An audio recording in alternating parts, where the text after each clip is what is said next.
वज़ीर-ए-आज़म शहबाज शरीफ से चीनी वज़ीर ख़ारजा की मुलाकात। नायब वज़ीर-ए-आज़म इसहाक डार और फील्ड मार्शल आसिम मुनीर भी मुलाकात में मौजूद रहे। चीनी वज़ीर ख़ारजा इससे पहले सदर आसिफ अली ज़रदारी से भी मिले।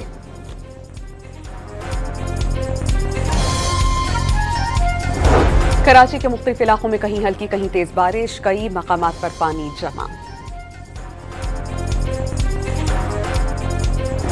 बानी पीटीआई को सुप्रीम कोर्ट से बड़ा रिलीफ। 9 मई के 8 मुकदमात में जमानत की दरख्वास्तें मंजूर। लाहौर हाई कोर्ट का फैसला कलअदम करार।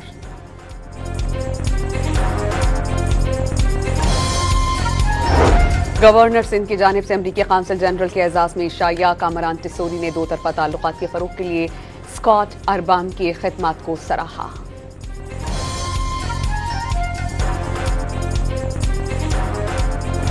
और लाहौर के इलाके कहना में 2 भाइयों समेत 3 बच्चे फिश फॉर्म में डूबकर जाँ बहक, लाशें अस्पताल मुंतकिल।